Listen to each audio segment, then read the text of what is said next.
Todd and And Rob in the afternoon. Afternoon delight. With Todd and Rob. Oh, yeah. Oh, yeah. oh yeah, we are back with the new media show, and I'm happy to have Todd back with me here. So, Todd, how are you? Rob, you froze up on me. I did. Oh, I know. I'll say that the bandwidth has been a little rough out here in the big snowstorm that we Hello? got out on the East Coast. Can you hear me? Now I can hear you. Yeah, you Okay. didn't give my streams enough time to get up and running, Rob. My streams are just going live now. So hey, anyway, here Oh, we are. okay. Awesome. All right. Yeah, I'll always do some editing. I can always do some editing after this, Todd. Yeah, So, it'll work out. So hey, here we are. We're back, or at least I'm back. yeah, that's true. That's true. I've been trying to keep the show flowing here, and it's great to have everybody back with me. This is kind of an unusual time for us at 8 p.m. Eastern, and you're in a completely different time zone, so it's probably a completely Yeah, different day for you or something. Who knows? but yeah. but So anyway, yeah. So let's go ahead and jump in here. Is there anything that's been bubbling that you've noticed in the space? I know I do have a couple of topics that I raised on our artwork and things like that that we can kind of talk about, but just do our normal well, show. So, obviously last week we had, talked with on the show last week about the Rogan yeah, with thing Mark, and the public right? RSS feed, and I'm sure you went all over the whole strategy, but maybe to me it's a win. Spotify's woke up that open is important. So open RSS, although their RSS feed, as you indicated before we started the show, is totally jacked up. yeah, yeah. I think the big thing that I took away from it is that I guess, and James Cridlin has pointed this out in the newsletter, is that the open RSS feed that's now available through um, Spotify for podcasters rather than Megaphone, which I thought was really, really interesting on that front. But his feed has 2,258 episodes in it. I don't think Apple Podcasts is going to display that many. I don't know what you think, Yeah, Todd. yeah. I think their limit is. I thought Because it was like remember, they changed the upward limit. I can't remember what the number I thought it was. was like 1,000 was the max or something like that. Yeah, I they might be okay. Of course, it's kinda dumb to have Right. that many episodes in a single feed just on the pure load time it's gonna take to load that feed. Yeah, Uh, mm, I guess yeah, yeah, so Spotify's that's not concerned about the bandwidth, I guess, but he has to. I think you have to be considerate of the apps that are trying to render that, right? right, right, right. Now if the apps are smart and, they're only gonna just kinda they're gonna read the header and a little bit of the file. They won't have to parse the whole thing if they're being smart in the way they parse feed, but, Yeah. really, ultimately, that's still a lot of episodes in the feed. I I wonder though why they chose to go with Spotify for podcasters rather than Megaphone, which is more of a enterprise platform. Um, I would suspect is it for because he's PR doing reasons, you think? I think it's because he's doing video. Oh, that's a good So point. Right. That's he a good point. probably has Yeah, I to hadn't be thought on about that. there because of video, I would assume. Yeah, yeah, because that's the platform that you upload your videos through too, right? Yeah, so, obviously, they're integrated, so from an ad delivery standpoint, it probably doesn't Yeah. matter which publishing platform he's publishing on, but, um, and their announcement of them canceling their internal recorder in lieu of Mhm. Riverside was kinda news too, Oh, and as kind of well as also their editor too, I saw. So you're not yeah, really gonna be able to edit in their platform. I guess and that's all gonna that was a happen in big the Riverside tools. that was a big attraction before, for a lot of Spotify creators was well, not Spotify, but, Anchor before, so my perspective on that is now that, some podcasters that are going over there will likely not find that platform as appealing because they don't have onboard recording, but who knows? I might be wrong. Or maybe they just found out that no one was using it. Yeah, does that mean that they removed the ability in the app to actually record directly in the app to their platform? I That's wonder.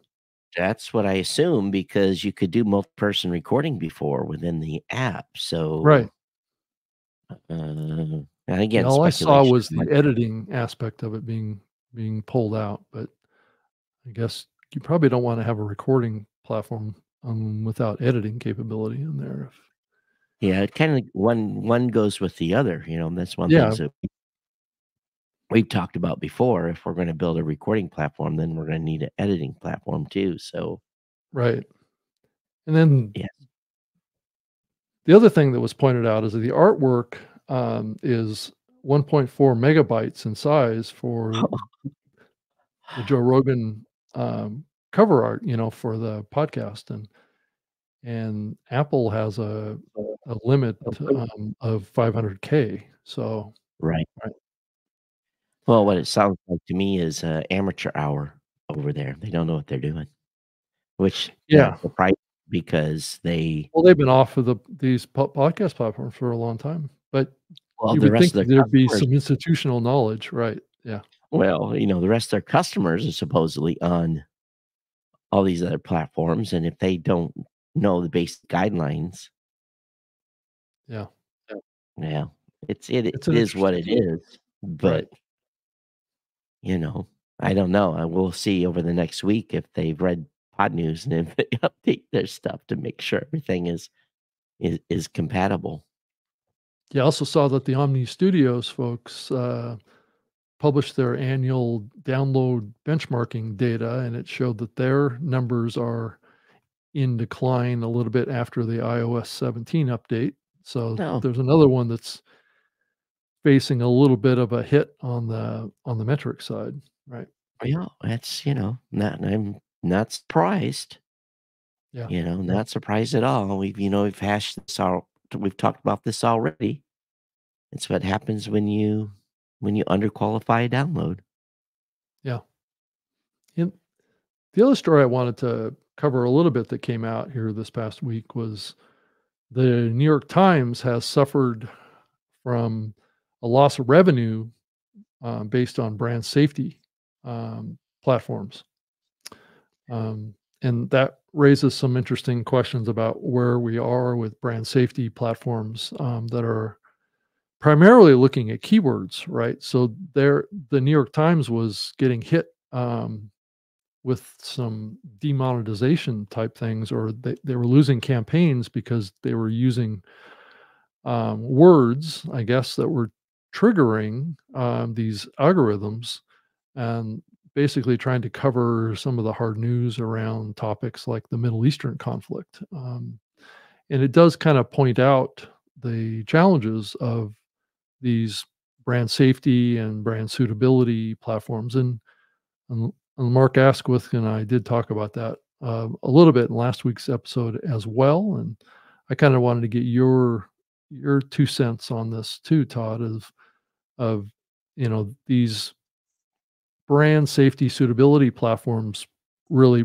kind of market and promote themselves as being very, very smart, algorithmic, AI driven platforms. But what I keep increasingly hearing is that they're very keyword sensitive, which tells me that they're not as contextually, aware as they need to be to keep from having just like, you know, basically to be blocked from monetization if a podcast uses a certain kind of word to describe a weapon, in the context of a news story, seems to be missing context, right? Well, it sounds to me like they've they need to stand up to these brand safety platforms and say, "Why are you doing this?" And they've got enough clout in the space. They should just raise Cain. But again, maybe the advertisers have said, "Hey, we don't want to be We don't want to have any content that's running along any Middle Eastern content, like Gaza or whatever. We don't want ads running. So maybe that's been a decision by the potential advertisers that want to stay away from that content. So maybe their brand safety folks have, you know, applied the rule accordingly. Mhm. Yeah, I just wonder, and I've heard other podcasters, and I think we've mentioned it probably last week to some degree, but that there has been some big podcasters that have been feeling the pressure from these brand safety platforms that they have to adjust their content, and what they talk about, especially comedians, right? That are increasingly feeling like if they want to have a successful ad campaign, they have to, with certain advertisers that they can't go into certain topic areas, right? Else they'll get demonetized from it. And I think this is kind of a little bit of a dangerous trend because I don't believe that there's a lot of solid data around um, brands really kind of like losing revenue opportunities when they're around content that maybe is controversial. And I think this gets back to more of an agenda around ideology than it is around Well, business. well, And that's again, what's really, really driving it.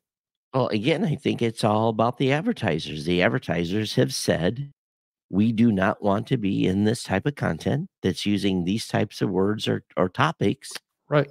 And so, because the podcasters have agreed to be on these platforms that Well, look at some their have, and shows, some for the longest period of time, Todd, a lot of these podcasters, big shows, didn't even realize that the advertisers were evaluating them based on these platforms. well, then I think that now is it's a little bit more above board now, um, because these platforms have been working more with podcast networks and platforms, that are selling advertising on a larger scale. well, And then that's the podcaster's fault for not being informed.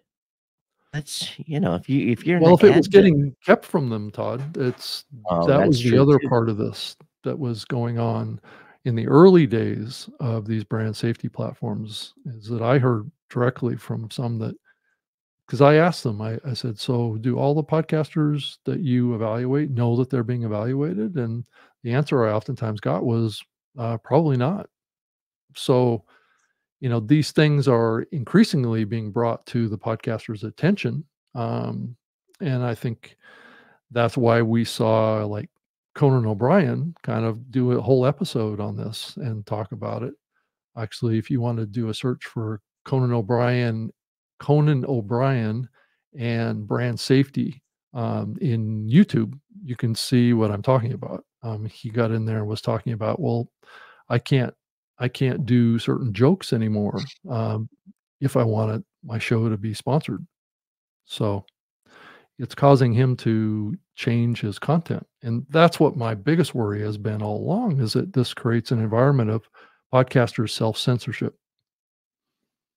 And Again, yeah, I guess I'm at this point in the game, as long as this has been around and talked about, I guess I have no self-pity on this, yeah, and again, um, you've made the choice, and if you want revenue from advertising, then you have to play the game, and if that means changing your content, then you have to change your content to play the game to keep your revenue up, or you wanna stay true and you wanna use your real voice and you want to, um, throw a double middle finger up at the man, at the advertisers, then you do content as you want to do, and you suffer the decline in advertising dollars.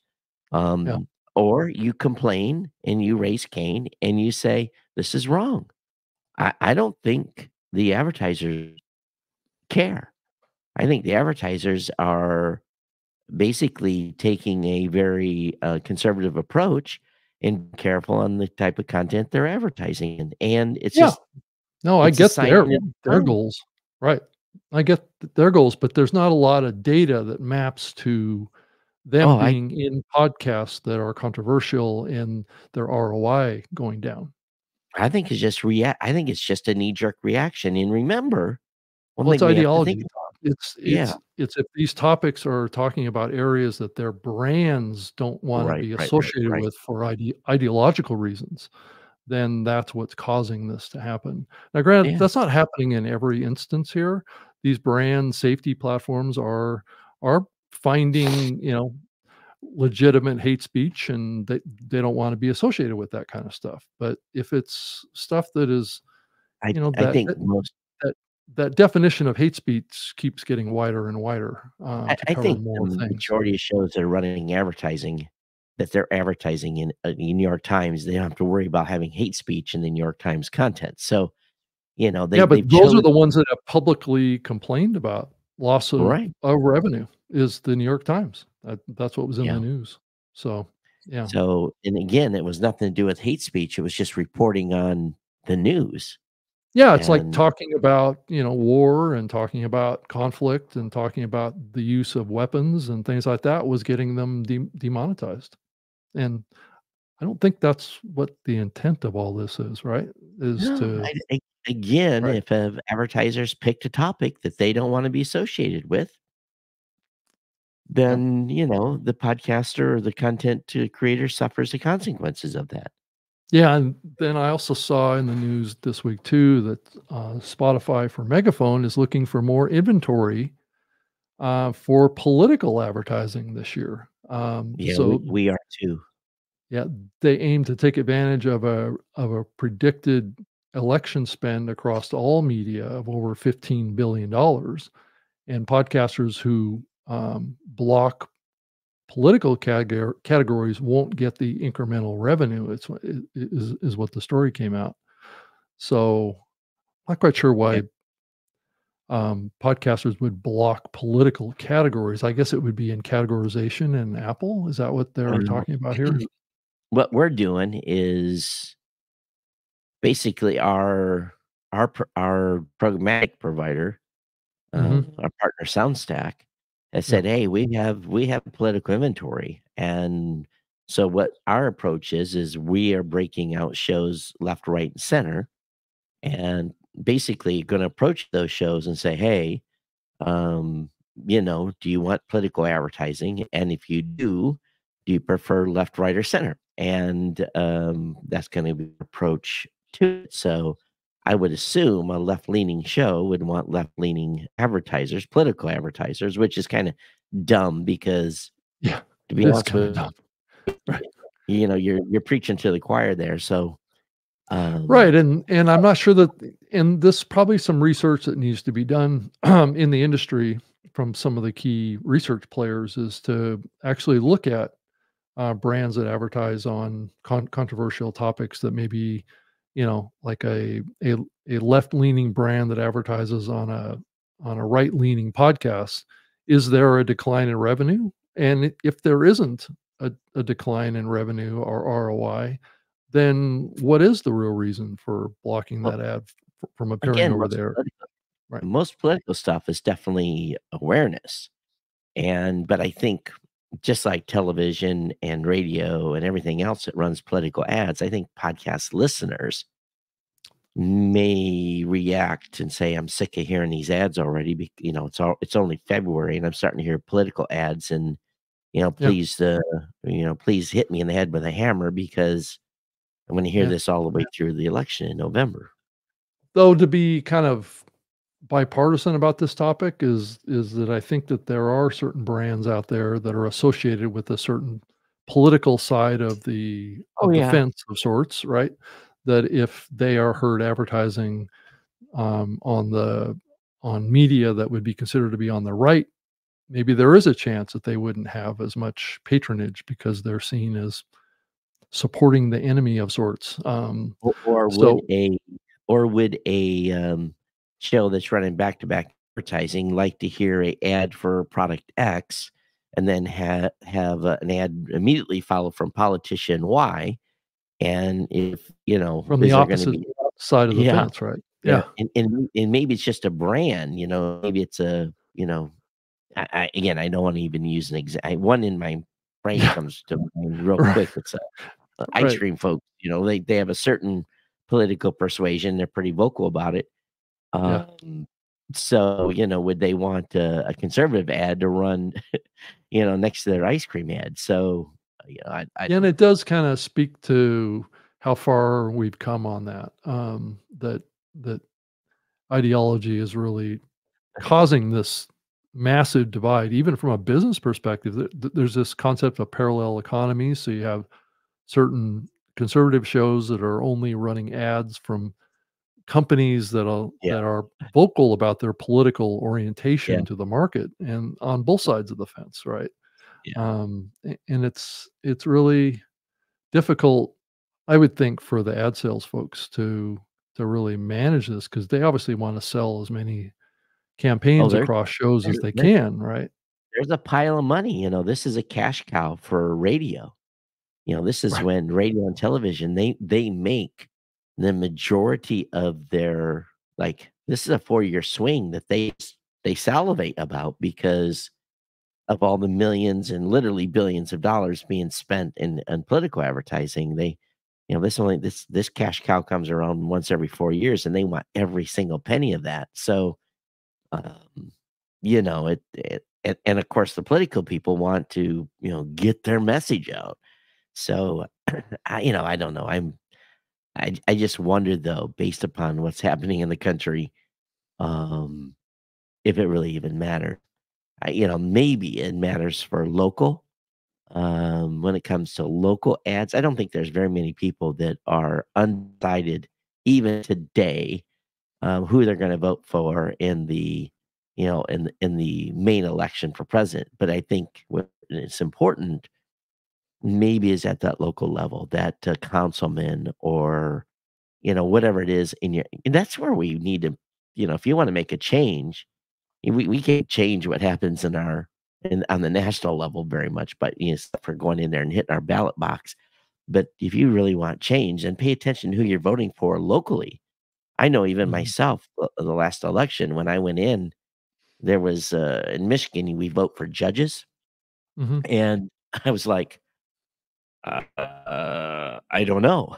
And I had educated myself, so I didn't vote for anybody because I just didn't know, you know, which way these judges were or how they, because I hate to say it, politics does still apply in Yeah. when it comes to judges. So I didn't vote for any judge because I had nary a clue. So I think all of us have to be educated locally, and maybe that's where these ads would inform a potential voter. I think hyperlocal would be important because I might be interested in hearing one of those ads in someone's position. Yeah, 'cause I think I heard that this coming year, there's gonna be more elections in the world than has ever happened. It's Yeah, I think it's it's just a interesting the cycle. alignment of all those things happening at the same time in all sorts of different countries around the world, not just the Yeah. US. That means by November, we're all just going to be sick and tired of hearing political ads. But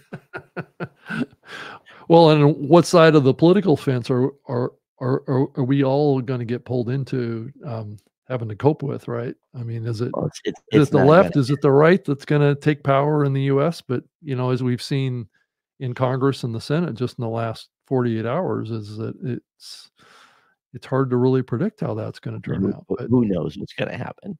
right, exactly. My genesis is fire them all. That's my genesis. Well, I think That's that is the consensus on on the right. I'm not sure that's consensus on the left. I yeah. think a lot of folks on the left are happy with what's going on, right? Yeah. On the right, everybody's objecting. Well, it's someone asked me a question the other day about politics in America, and I said, "Well, that's kind of a hot topic. I really don't want to talk about it." Right, yeah. And it was one of these things where my position is people that run for election, they in their mind, they run on this holistic idea that they're going to change, and then as soon as they show up, there's this thumb that comes out and it's pushed on them. It said, "You will comply," and all those holistic ideas of change completely goes out the window because of money and seniority, and so that's why my thought process is fire them all and get completely fresh ideas, but Right, right. top to Well, bottom. it's time to maybe have a refresh, right? Not a reset, but a refresh. But, Yeah, well, good luck with that. I did notice that in the latest share of ear study from the Edison research, it's coming up showing that, it's a radio is still doing more than 3 times that of podcasts. I guess the average person in the US spends 11% of their daily audio time listening to podcasts. So I guess that assumes that 33% of the time it's spent listening to radio. So Well, I think what do you little think by about it? Yeah, I'd say that the 33%, even if it's that, is bit dramatically lower than it used to be. I also saw some article that, and I didn't read it, they came across my radar, I think yesterday, where some radio guy said that the radio business was no longer viable. Something to the fact, and it was a big conglomerate that said, "Hey, this isn't work anymore from a dollar and cent standpoint." So, they're under great pressure to earn money. Maybe at some point, the those local car dealer ads that you hear on radio will at some point migrate to digital, including podcasting. So, but Mhm. that's where the majority of money's being spent. But far as ears goes, I think as soon as someone buys a brand new car, my car doesn't default to radio. Matter of fact, I have a hard time if I want to listen to the radio. Um, I have a hard time getting to that menu item because it's, Apple CarPlay pops up Yeah, and my podcast icon's right there, and bada bing, bada boom. I it's can listen to easier. stuff Yeah. on Fountain right in the car. Yeah, I have, the Apple Podcast app in my Tesla, so I can access my account right there on the screen. So it's actually and it's just podcasts. So I don't have to have any radio in there if I don't want to. So it's just a matter Right. of, just popping up the app just like on my iPhone or my computer. But I thought it was interesting, too, that as we look forward though on the radio side, there is kind of, I think, a, a little bit of a desire to tap into the podcast market on the radio. Matter of fact, just this past week, I started doing kind of segment promos for uh, a Beasley initiative that's playing like 15-minute clips from podcasts on their radio, like in a Hmm. playlist type of a format. And I'm doing the intros and the exits on each of those segments in 4-hour blocks on, I think, like 6 or 7 different radio stations in the US. So, Hey, did forget to mention we are lit and yeah, live on the video side for okay. podcasting 2.0. I have the video HLS stream going up, but not the audio today. So we are up on the video stream lit and live. That's interesting. Okay. Yeah. I didn't know that. Yeah. So, how are we streaming on the video side through the Lit platform? What's the Well, right now, what we're doing is you're feeding my restream right? with the stream. The Okay. restream is sending a stream over to Wowza, and Wowza is Got it. running an HLS stream Oh, they that are. Okay. yeah, they're running an HLS stream that is basically configured to be able to be viewed in the modern podcast apps at Oh, podcastapps.com okay. to be able to be Okay. live with video. Yeah. For some reason, I had this idea that that only worked with the audio side. So it's good to hear No, that it's also on yeah, the video it's side both. too. Yeah, audio and video. But, kind of it's a bit of a hack because Restream doesn't support HLS, so I had to maintain the Wild account to be able To actually do it. to do HLS, yeah. Got it. Well, hey, I wanted to mention too that the Podcast Hall of Fame full video from the it's been Oh, kind of finished and remade is now live on YouTube. So I'll pull it up on the screen so here. how did it come out? I think it turned out really well. So I wanted to play really quick a segment from it with Dr. Drew doing the introduction of Adam Carolla. And All so right. And the let comedy me, that happened thus forth. yeah, well, the Adam Carolla video is in here as well as Oh, his little call to Adam Carolla as well. We were able to keep it all together. So oh, here it okay. is. Key. All right. Here we are. Thank you for your patience. Thank you for allowing me back in front of you again. Again, my gratitude for this evening and for the inductees. So I was just thinking that I'm here to present Adam Carolla with his induction to the Hall of Fame. And I thought at no point did he say, hey, would you accept it on my behalf? No, I'll send a video. Thanks, Adam. So I was thinking about what I wanted to say, and I'm going to keep my comments very short because he didn't feel sufficiently invested to help us out here this evening. We'll see how short his video is. I can't wait to see that. But I talked a little this morning, if you were at that event, about his and how we got together and how that happened and the serendipity of all that. And we talked a little bit about the sort of chemistry of the magic of partnerships. When you find the right partnership, things just kind of work. Other people notice it, they will let you know.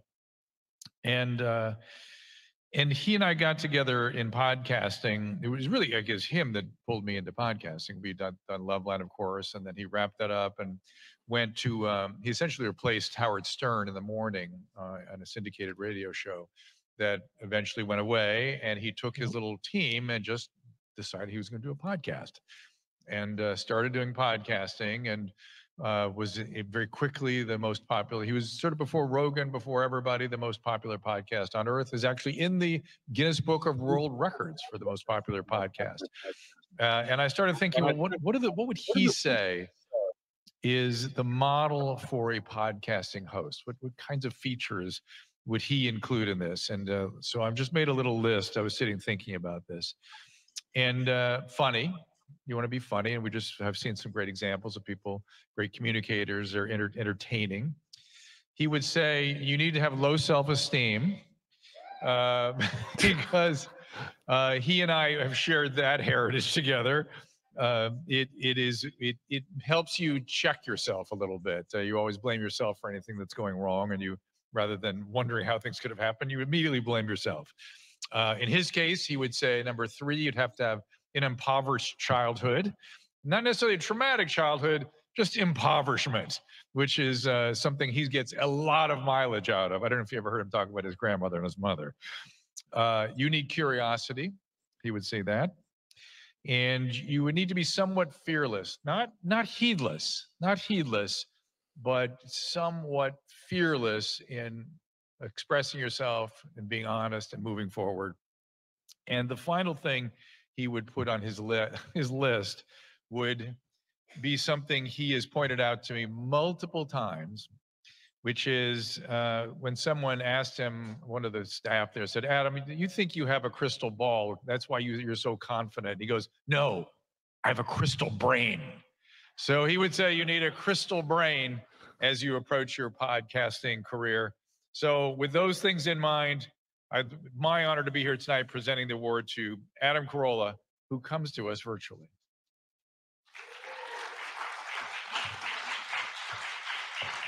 Maybe. Yeah, maybe. I hope he sent the video. Yeah, it eventually Now, plays. Susan, Yeah. call Adam. Adam Carolla's video could not be with us this evening. Would you kindly No accept way. on his behalf? Are you serious? Oh, we got it. Okay. All right, good. I was going to put him on the phone if that was the case. In fact, I should do that anyway.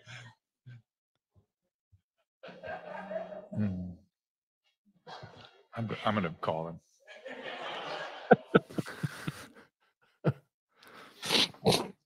It'll give these guys a chance to cue things up.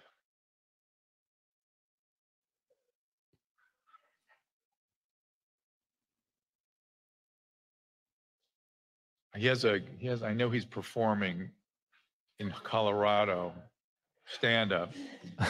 And it's yeah, buddy. Can you do one quick thing? Your video didn't quite show up. Can you just thank the crowd for the award, please? Ready? Well, they're working on it, but it's not here. I'm in front of the crowd. So they just need to hear your voice and say thank you for the award. Okay, ready? Here we go. All right. Go ahead. Yeah. Hello? Oh, thank you, crowd. Thank you for this honor. All right. That made him happy. Yeah, he's walking on stage in Mesa, Colorado, but he would. Oh wait, here you go again. Tell him. Go ahead. I'm honored, and if I wasn't about to walk out on stage in Mesa, Colorado, I would walk out on stage wherever the fuck you people are. And thank you for the award. True. Hello? And thank you for the award, right? Oh yeah, and thank you for the award. Okay, all right. Thank you, Adam. Have a good show. Do we have any video?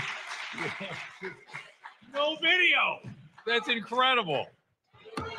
No, it's coming. There we go. Wow. A Hall of Fame. Little old me from North Hollywood, California, in a Hall of Fame. Jesus Christ. Man, when I was a kid, I probably dreamt of the NFL Hall of Fame. Never even knew what a podcast was because it wasn't invented for another 37 years. But I am tickled pink. I'd never been in any situation where I ever would have imagined that I could be in a Hall of Fame. And I just want to say this as a cautionary tale, Podcast Hall of Fame. Let's keep it real. Don't end up like the Rock and Roll Hall of Fame. Grand Funk Railroad is not in the Rock and Roll Hall of Fame, but Kate Bush is. Ugh. Do not ruin your brand. Keep it to the people who are keeping it real. That's right. I'm pointing at Ma. It's Mexican for me. I never thought about it, and it's great, and it's probably the best day of my life. It's only tarnished by the fact that Dr. Drew is the master of ceremonies. Jesus Christ. Look, I don't get enough of that guy. But I will tell you this. Many years ago, probably 1992, I was doing comedy with the Acme Comedy Theater. I was doing sketch, I was doing improv, and I'd been there for about 4 or 5 years. And I said to the theater director, I said, what do you see me doing? Because I don't know where I belong. I'm not really a stand-up. I'm not really an actor. What do you see? I'm not really a writer. What do you see me doing? You see me as a writer? You see me as a performer? He said, you need a job where you just sit and talk every single day, and it doesn't matter the language you use or the words you choose, and you speak your mind every single day, and you just bloviate into a microphone. That's the job you need. And I said, thanks, but that job doesn't exist. And I realized all these years later, he was talking about podcasting. Now, he didn't know it, and I didn't know it, but he was saying, you were put on this planet to do this thing that doesn't exist yet. And we were both speaking about podcasting, even though I didn't hear the term for at least another decade after that.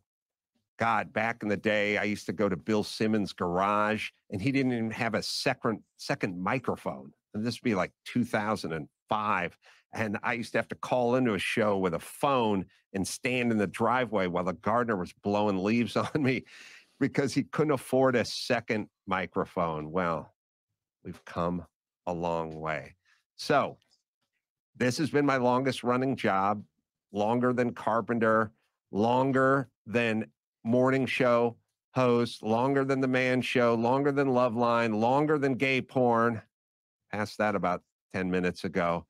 And the fact that you would even consider me to be in the Podcast Hall of Fame, well, I'm tickled pink. So thank you very much. And this award will be cherished, but I hope it's a real award, not some shitty plaque. Thank you.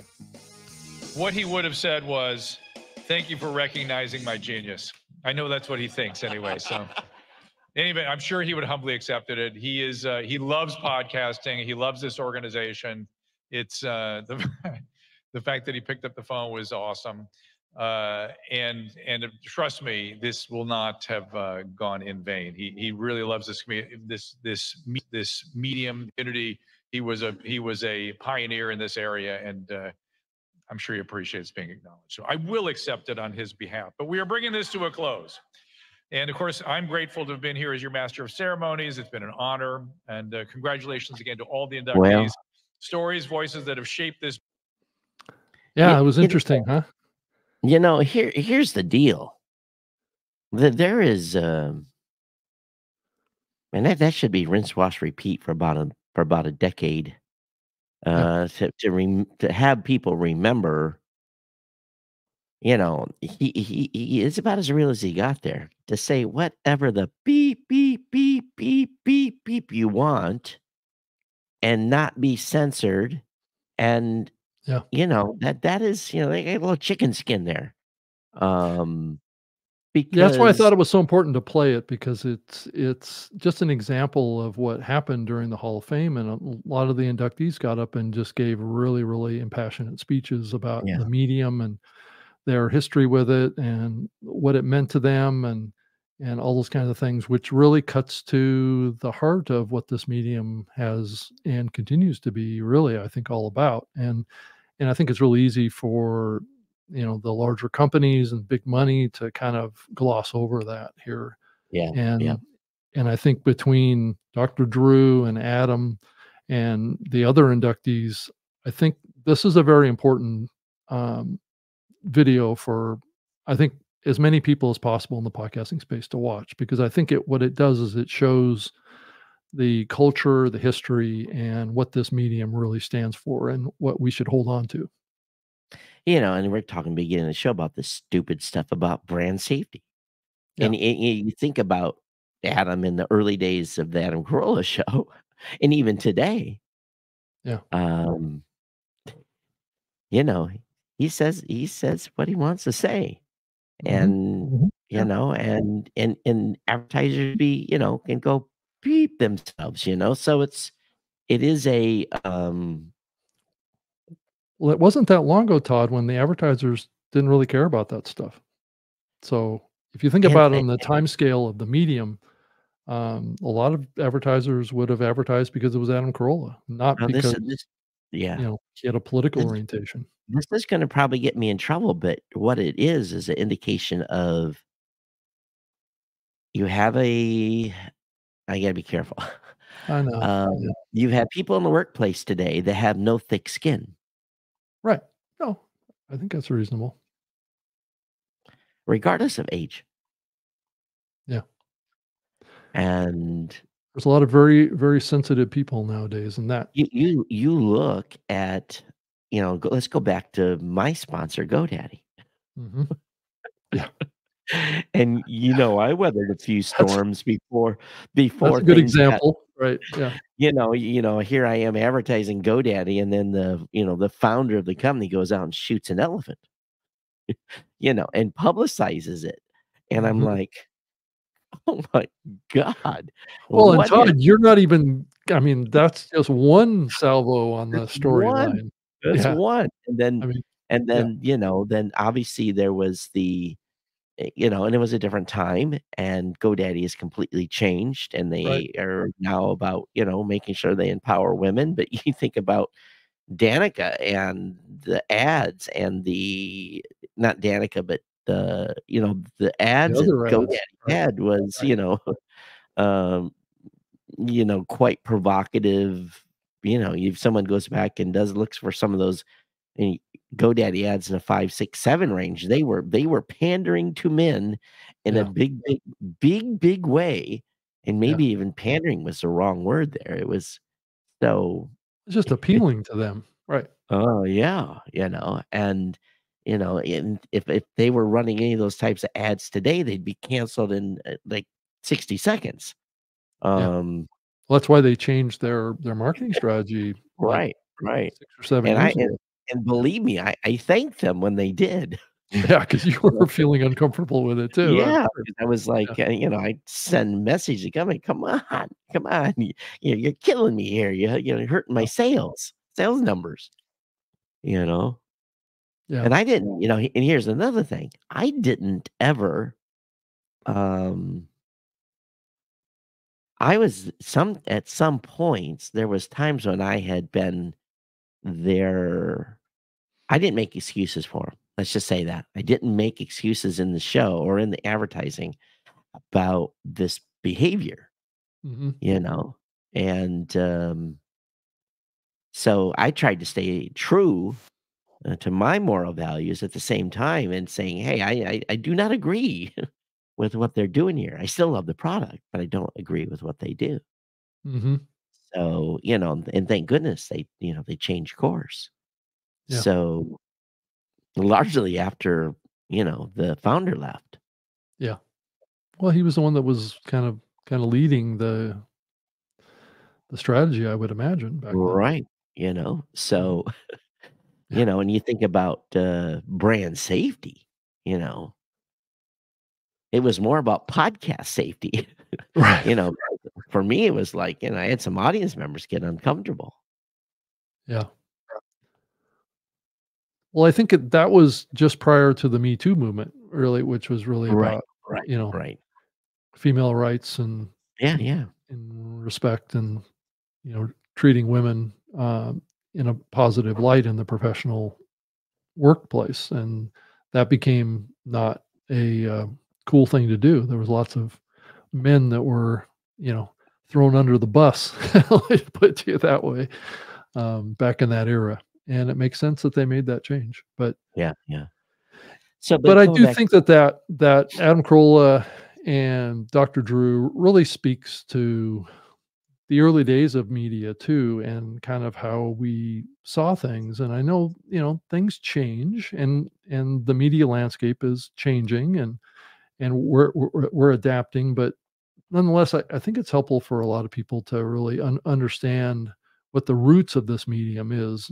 But I think that there is this increasing understanding is that we're moving into a new era with this medium, and it is changing. And I guess that was a big thing that Mark Asquith and I talked about too. And then also, I had Tom Webster on prior to that, and oh, he was, you guys got some grief, in the chat channels because they were like, "Todd's not there to defend." yeah. Well, Tom felt like the induction committee needed to be much broader in its scope, than how it was structured. I don't know what you think about that, Todd. Do you think that it needs to be expanded beyond just the inductees? No. Okay. Yeah, I'm just trying to get a pulse of what people out there think, and I think that there's a little bit of an ideological reason for this as well, that there's an interest in that. So, but I'm just trying to do the right thing for the medium, and I kind of know how others in the Podcast Hall of Fame feel about this same topic. Because as soon Um, as you bring in non-podcasters, well, it's not that it's non-podcasters. I think what his well, point was is just bringing in people that are not necessarily the inductee, um, class, right? That can oh, become very. I think what you end up having then is it turns political. Yeah, I think that there is a definite danger of that, you know? Um, I've seen that happen before, so I'm I'm very experienced in that type of stuff. I think in the end, So, if you c if the classes continue to be diverse and yeah. representative of the space, um, AKA, even though it may be some of them are a different era, Oh, um, I definitely.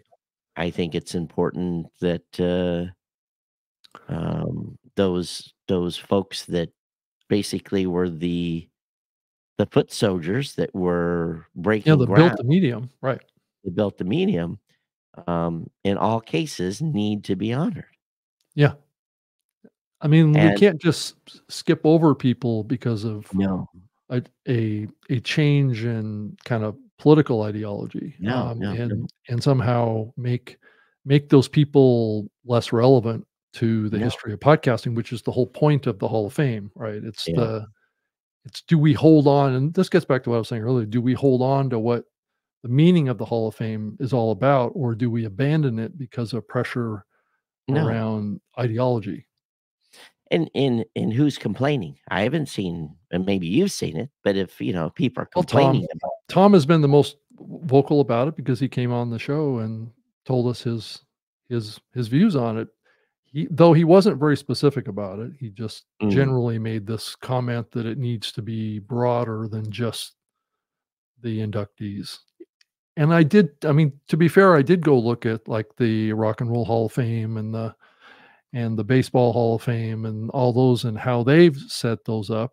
But those have been pushed increasingly towards more of a accepted political infrastructure, which is not right. unlike what has happened with the Academy Awards and other types of awards Well, the organizations. Academy Awards is payola.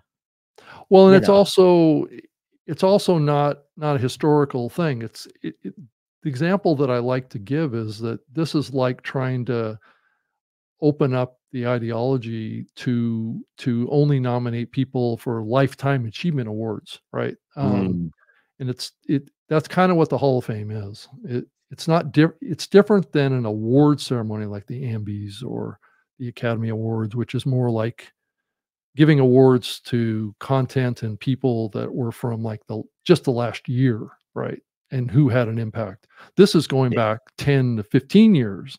And that may be a different kind of demographic group of people that we've just been slow to get into the Hall of Fame because of right. the 5 years that we've missed, Yeah, the backlog. right. And that 50 was the people or other so. part Yeah, too. yeah. Yeah. So, And as you and I had talked about, um I'm fully behind doing a catch up mid-year if possible. But yeah. again, a in-person event once a year, virtual on the mids, and do that for a couple of years in conjunction with the Podfest team to make sure that we get caught up and meet these people that are well deserving, because there's a massive list Mhm. of folks that should be. You just can't say, okay, here's the 60 that we're behind and let's induct them all at once, because you lessen the value of their time in the spotlight to tell their story. Um, where we had an unfortunate circumstance here with missing some years. Yeah. And so it's going to take a little while to crawl through that. Yeah, and Tom Webster did acknowledge that he's looked back at the past inductees and agrees with all the selections that we've made. It's not like, well, he said probably there's a couple of exceptions that he can think of about who got inducted and who should have been and who shouldn't have been, that kind of thing. But Right, right, right. generally across the board, it's a very good group of people that have been inducted into it so far. And as you look to the future, the more people, just like you say, Todd, the more people we can get in, the fastest, the more we're going to be able to induct people that are seeing more, increasingly more modern folks from the podcasting space and But I less think of a historical perspective, because we will have gotten those folks in there. at the same point, there needs to be the component, and I don't know if this was not followed at some point in the early days. They said, okay, from this year, you had to be a podcaster in this year group and this Well, range, and the first couple of years, it was a minimum of 10 years. 10 years, yeah. And And then then, Dan and Jared changed the criteria to 5 years, and yeah, that's not even a hard and fast yeah. And rule again, now. if you think of all the people 5 years plus, man, there's a stack. Oh, There's it's a stack hundreds. of great podcasters. It's hundreds. Yeah. And their own genres, and they've done their own thing in their own rights, and different groups and classes, and everything. And I've had even people reach out to me and ask for, well, why aren't there any sports podcasters in there? That kind of stuff. But my pushback to that is we've never thought about a Hall of Fame as being driven by genre of content. That's never been the objective here. It's contribution, impact, and maybe some level of popularity. And that's what the Podcast Awards does that I do, is it's a category-based recognition system. Yeah. And you do like like more of a broad award too, right? Yeah. Right. So, we have 30, we have like 5 categories that are broad and then 25 that are narrow. Mm-hmm. So, by the way, the registration is open for the Podcast Awards. Oh, it is? Okay. A little plug here, podcastawards.com. Yeah. And that awards ceremony is coming up again in September? International Podcast Day, yep. In September of next year, right? September 30th of this year. Yeah. This year. Yeah. Right, correct. Yeah. So yeah. So it was definitely this whole Hall of Fame, opens up a kind of like a fairly large can of worms that need to be sorted out and decided in the industry of what we want. And the inductees want to have a say, but I do have to say that only about 2/3 of the inductees actually participated in voting this past year. So I would like to get more participation of the inductees, even in the selection process. Right. So this is a little bit of a call out to anybody, if they are listening to this, that are part of the Podcast Hall of Fame, to participate in the voting, because we want to have your vote on who we need to induct going forward. And folks that are not participating in that process are really not helping us keep the process that we have. So. Right. And maybe there needs to be some criteria too. I don't know. Again, it's if you try to stay pure and keep it, because as soon as you start applying rules, then that automatically causes exclusion. Right. That's definitely a path that there could be pressure around. There's no question. Yeah. The other thing that I've seen other Hall of Fames do is to like bring in, let's say, a few people that would be considered to be kind of like historians or folks that were journalists in the podcasting space. Now, granted, that's, that I don't know what the viability of that is. And I don't know if we have any legitimate historians in the podcasting space. But again, we have to remember that most other award systems are monetary based. If you look at the Academy Awards, 100 like but not Hall of Fames though, right? Again, do you have to pay to be considered in like Baseball Hall of Fame? No, I don't think so. But if you want to get an Academy Award, you have to pay your entrance fee. I mean, it is an interesting point, though. I mean, it shouldn't change the selection process, but I don't. Yeah, I don't know. I'm not sure that a pay for play model really has the same legitimacy. No, I don't think so. Yeah. People complain enough that in my podcast awards, people have to register to participate. But if here's the thing, we don't survive if we don't have that, and obviously what we really need for the Hall of Fame is more backing, more corporate backing, more sponsorship, and that's clearly on the docket to do in the coming years. It's not going to be as much of a Lipson event going forward. It's going to be more open to the whole podcast space and to try and get more broad-based support for it. Lipson has done a good job of kind of getting it off the ground and getting it moving, but I don't see that as a long-term approach. So I think we just need to come up with a budget number and and we need to get that budget number early. Yeah. And then go after the money. And if it's 20 or 25,000 or whatever the number is, Yeah. we need to make that happen quickly. And Yeah. I had made a comment to Chris. You don't necessarily need a Dr. Drew level MC. Master Soman. Yeah. Master Soman. Yeah. You probably could save a little money there by going middle of the road, or do you even need an MC? And maybe you find a comedian or someone that's Yeah. I Well, don't it's kind of the same thing.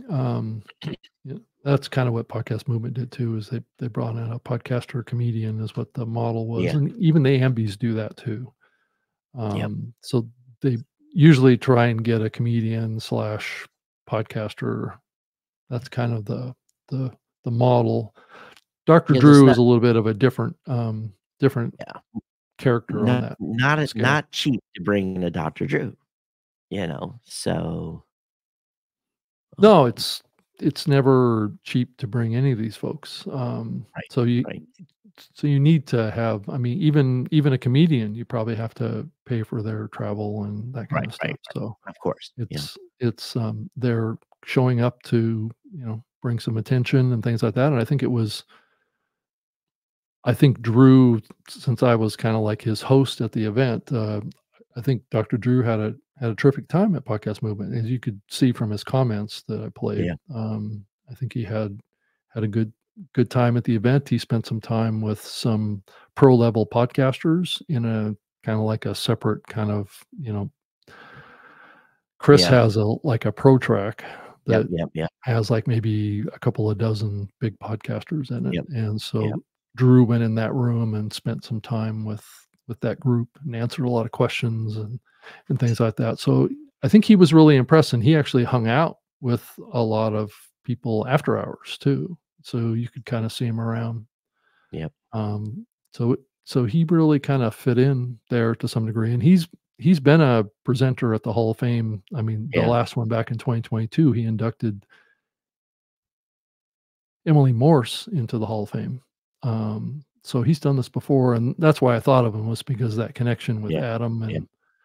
and Dr. Drew was a perfect combo. And at the time, we were hoping that we could get Adam out there as well, but Mhm. he had already pre-booked himself on a comedy gig in Colorado, so that didn't wind up working out. But you could see the tension between. But I think both those guys were joking with each other more than Yeah, it was yeah. serious. I mean, both those guys have been working together for decades. So And they have their understand. shtick, just like you and I have our shtick. That's right.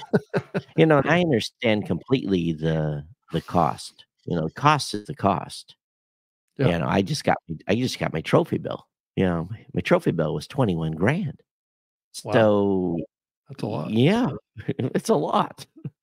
And it's that those are real dollars. And Yeah, and we have nice trophies with the Hall of Fame too. I got one on the shelf Yeah. right behind me up here. So yeah. And those trophies, I know how much they cost. That a couple alone, $100 each, right? $360, $370 is what that trophy cost. Yeah. To produce, and it's heavy. So let's say 400 a piece. So you're just in trophy cost, you're at 3,200. Yeah. Which is not that big of a deal dollar wise, but it's still a number. It goes in the stack of everything else. Yeah. Right. So true. Yeah. I do understand why Chris charged for tickets. I think that was probably smart on his part to recoup some money as Mhm. well. And it was a nice intimate crowd. There wasn't 500 people there. There didn't need to be 500 people there, because what is the award? The awards was more produced for the YouTube video and the audience later that get to view it. So, Yeah, and we didn't have a budget to actually pay the production team in there to actually produce the video. There wasn't enough money to pay them, so they were the AV crew for Podfest, and they did the best they could. And and with the resources that they had, and thank goodness Right. that they're able to pull it together and come out with a finished, more complete video Yeah.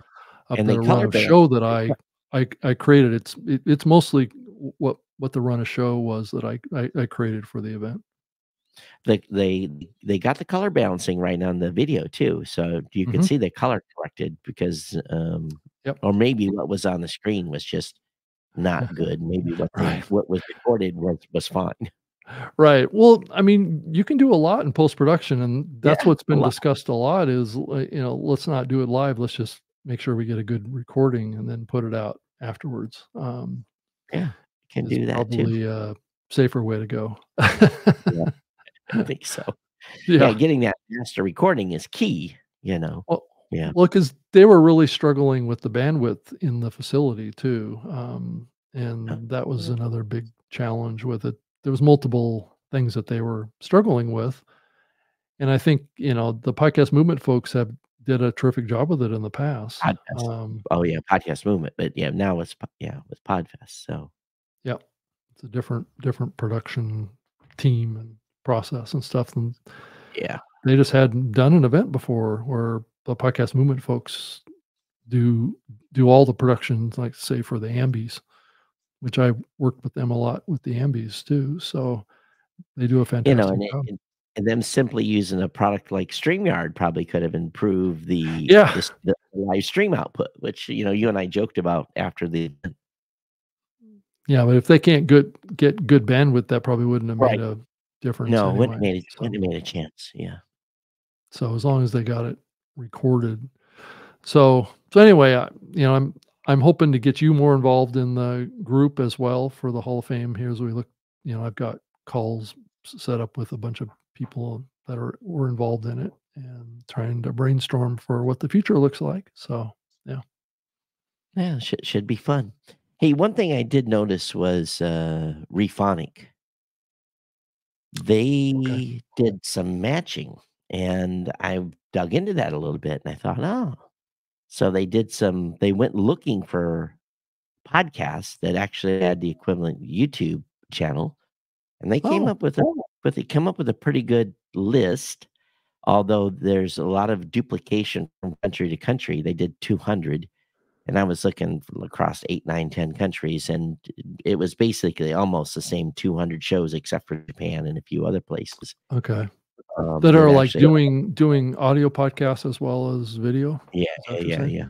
Or doing audio podcasts and have a YouTube channel. Oh, okay. So it was interesting matchup of data. Hmm. So I found that to be pretty curious because, I've done this myself as, basically went through and looked and then did my own. I went the other way. I went from Apple Podcasts to YouTube to try to Hmm. find the YouTube channels of, top 200 Apple Right. podcasters, and that did not come up with a large number of folks. So that does show me that there are YouTube channels out there that are doing well that are not making great headway in The audio audio podcasts. side. Right. Yeah. Yeah, I can see that happening. Yeah. So, Yeah, I but guess, like what, Mark Asquith talked about on the show last week is that, it's not so much where we are now, or where we've been in the past is, well, where's the medium heading towards? And it does feel like that there's a lot more people thinking about video now than in the past. So well, again, video's hard, so it we'll is. see where that leads. Hey, I do have to see here. Do I have one? Do I have? Let me look here. Let me do this. Hang on. Oh, I didn't. I got to turn this up. Let's see here if I can do this. This is all wrong. James Goodland. So, did you hear that, Rob? I Um, did. so I see this ad on Pod News. IAB compliant downloads for pennies. Promote your podcast trailer on the trailergram.co publisher network. Reach your ideal listener and receive IAB compliant podcast downloads for pennies. Start your first campaign at trailergram.co. Hmm. Hmm. What day did that come out? Oh, that's been running in the classified for a Oh, few it has. days. Let's Yeah, see and if I can find it. I kind of saw that and I was like, well, actually, what date was it that it ran? It ran on February 13th. I 13. saw that and I thought, huh, IB compliant downloads for pennies. Um, it's just kind of an oxymoron a little bit. I'm trying to Yeah, find. promote your podcast. Oh, I see. It says Promote your promote podcast your trailer podcast on trailer. Trailergram. Right. Publisher Yeah, so network. so you're getting why would you be okay, first of all, why are you worried about IAB downloads on a trailer? Why even mention it? Because don't you want wouldn't you say, wouldn't your ad be promote your podcast on Trailergram instead of this clickbait IB compliant downloads for pennies? Because I don't care how many views my trailer gets or listens, and why would I care about counting the downloads for my trailers?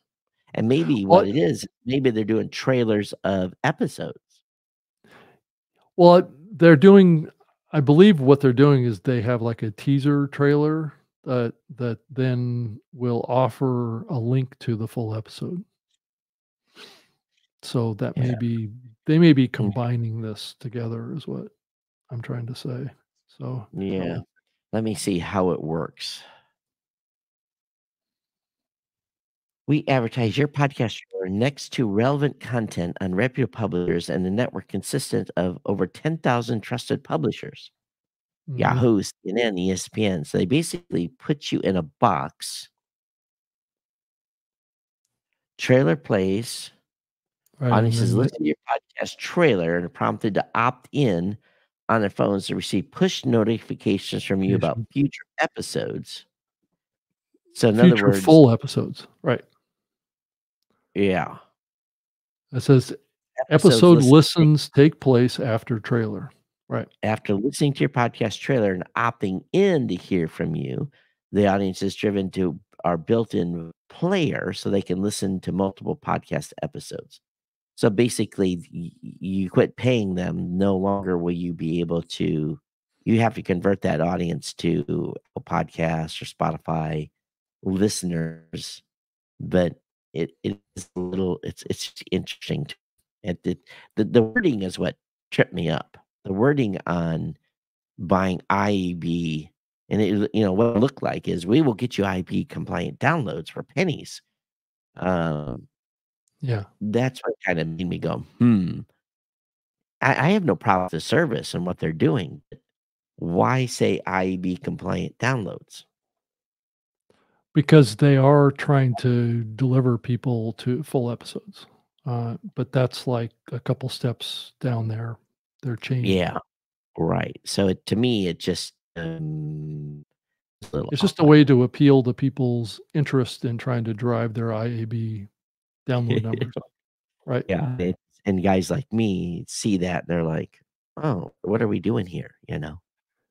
But if the trailer is longer than 1 minute, it still gets counted as an Yeah. IAB download. Yeah. But I'm not sure that it really does because I do believe, and I'm not 100% sure on this, but I do believe that they actually host the trailer Yeah, on so their probably own it's not. platform. It's So, not coming off your feed. yeah, so, the end goal is, yep, you're driving IAB compliant downloads by getting them to listen to the full version of the audio file in their player. So, Right. but you quit paying Trailergram, and that player platform and notifications disappear. So, Yeah. Yeah, it's interesting, this page where it says monitor your monthly campaign, and it has 571,000 impressions, 50,000 trailer plays, and 7,100 push notifications. is it you or is it me, or do you get kind of that those numbers don't really line up very Well, it well? makes sense. If you have 50,000 It does? trailer plays, then if they've converted to listeners, then the impressions would be higher. But is he okay, this is where my issue with the term impressions comes into play, is that what Yeah. constitutes an impression? Eh, I'm is sure it's an impression play, it's a download. I'm sure all 3 of those are the same. They're using the word impression in the word of play or download. okay, so they're using that word impressions to Mhm. be equivalent or the same thing as a download. Well, they say you will be able to see trailer plays and, add impressions. Oh, so impression is the add Ad impression. impressions. So if your Yeah. episode has, let's say it has 6 ads in it, Oh, no, right? no, no. What that Then is that the impression. adds, yeah, because it's not, the it doesn't in the say in ad impressions, it says just Oh, it impressions. does say, "See trailer plays, add impressions, and how many people opted in for push notifications." So, impressions is the actual number of impressions your ad got on their Right. platform and their distribution Actually partners. So it is visually saw the ad. right, right. So it is a true impression then. So it is a correct Right. definition. Right, so it's a visual impression of the ad, Yeah. Yeah. and then the trailer plays is where they actually click to play the trailer, and then the last number is a 7146 is push notifications to subscribers. Those that are the ones that came out of the plays that went to subscribe. Right. Right. Okay. Yeah. That's a that's a So pretty big delta, but yeah. I see that James and Daniel have put together a new podcasting 2.0 information site, which I thought was interesting. Yeah, I saw that. What's the path on I that? Was it um podcast, 2.0.org or something like that? Yeah, let me find it's Uh, podcasting2.org, podcasting2.org. And, 2 yeah, podcasting, the number 2.org. dot org. Okay. Yeah. And, I guess the thing that, I didn't know there was complaints about it being too hard. That's one of the reasons why when we put our documentation together at Blueberry, we talked about features and, kept the gobbledygook out, but they've got one for audiences and finding a better app, and it lists all the apps that are podcasting 2.0 supported, which this is nice because it just has the apps only. Yeah. Um, and if you click the find a better app, and then click on the blue headset, which is Podverse, This one here. and yeah, click on that, and then what happens is it shows you what that app supports.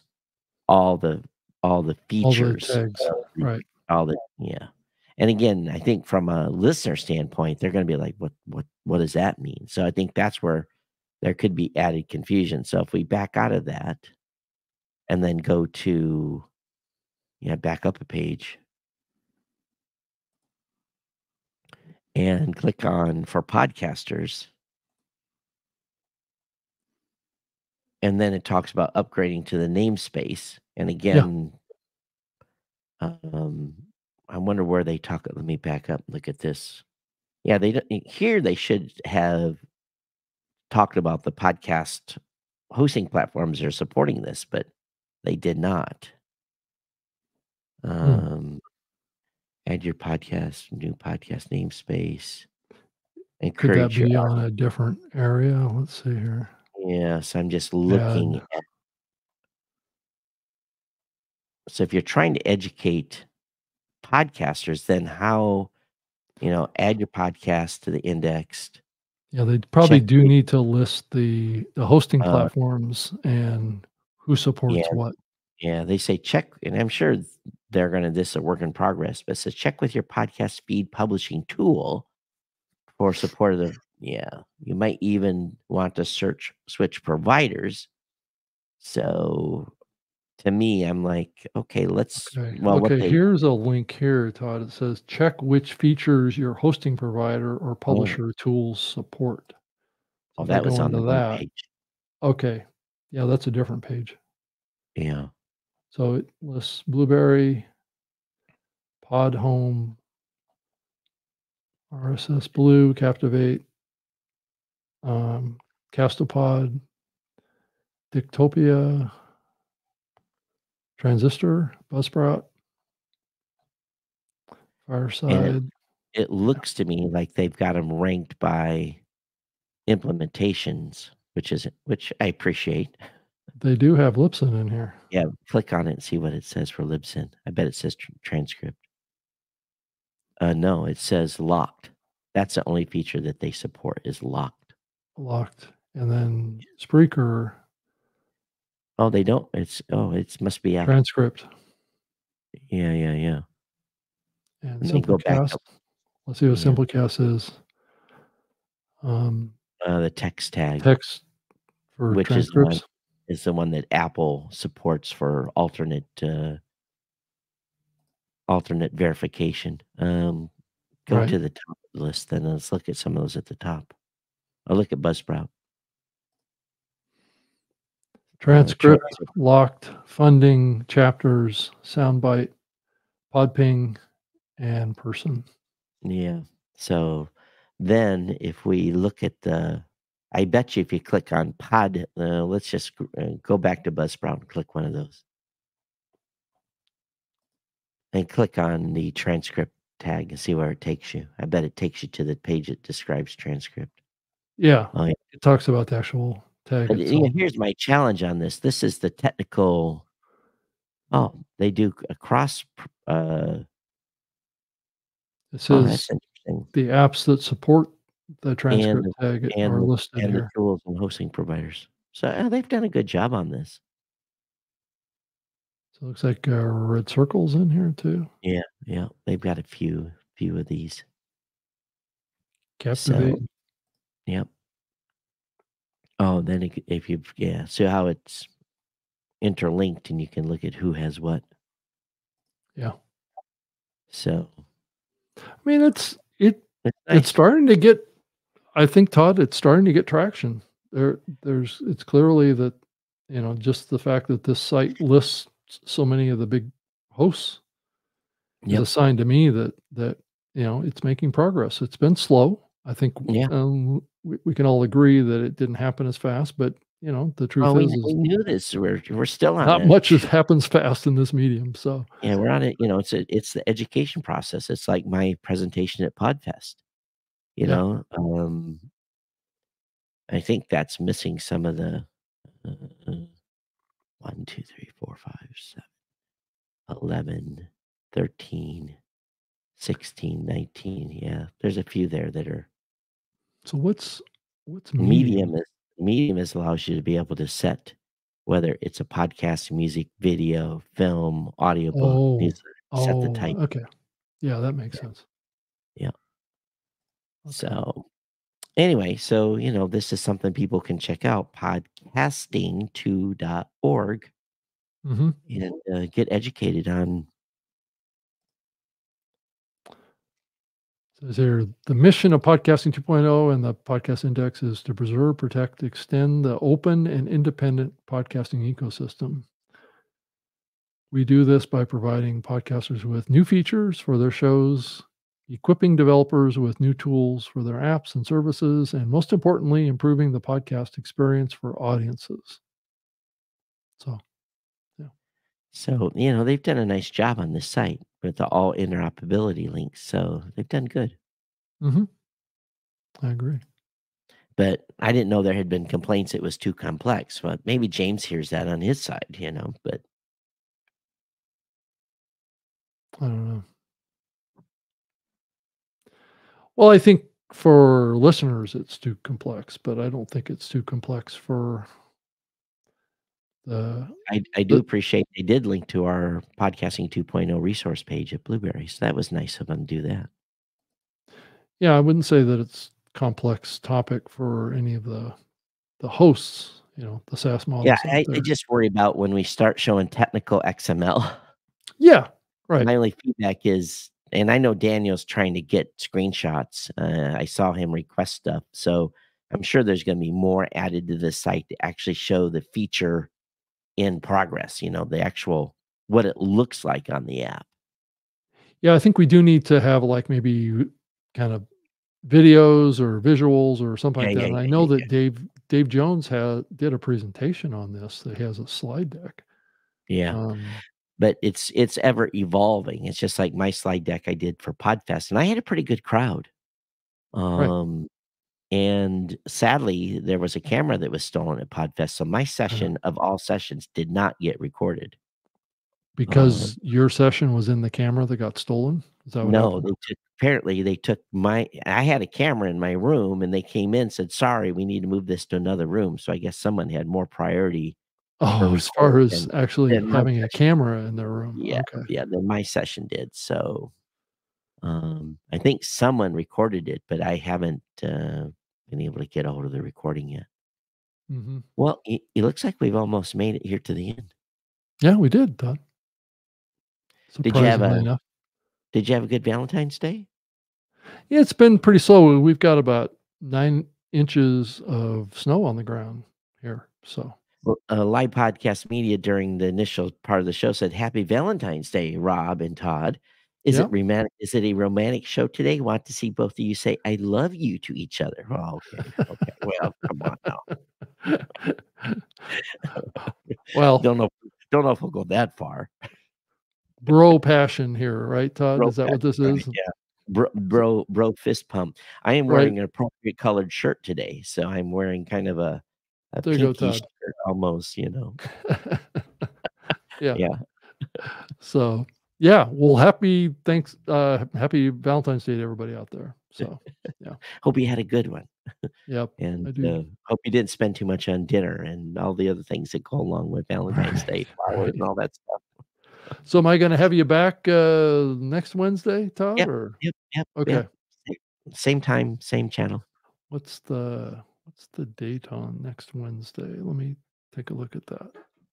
That would be 21st. the Yeah, 21st. Yeah. 21st. Okay. Yeah, we should be able to do that. Yep, yep. I'm good. I'm good through the straight through. So, Okay. At the same all right. time, same Yeah, channel of sorts? yeah, sure. Okay. All right, Todd. All right, everybody. Thanks for being here. And I do have an audio recording of this, Rob. So, and I did get the video finally. That second link you sent me worked better. For some Oh, reason, I good. couldn't get. Yeah, Yeah, it's a big video file for some reason. I'm not yeah. sure You why just it's need so to big. change the encoding down a little bit. It Yeah, doesn't need to be 5 gigs. yeah, I know. Well, what should it be? What's the playback encoding bit I rate just, that I you just, I just changed the encoding rate per second. I reduce it down to like 1.3 or something like that. Oh, okay, yeah, Um, because I think it's currently set at 16 megabytes Yeah. So per if you second. slower that K up, you don't lose too much quality, but Like like in for half or static, something like that? Like yeah, at least, yeah. okay. All right. I re-encoded it anyway and uploaded it, so you can Okay. take a Oh, look yeah. on the website. Okay, you did. All right. Okay, well, I'll do the same thing with this. So, All right, everybody. Thanks for tuning in. yeah. All right, Todd. We'll see you later. See you later. Thanks everybody for joining us. And I can be reached on Twitter at Rob Greenlee, and I do a live show on Thursday nights at 7 p.m. Eastern called Podcast Tips with Rob Greenlee. So tune into that. It's on the StreamYard channels. So I appreciate everybody. And if you want to send me an email, you can send it to robgreenlee@gmail.com. Todd?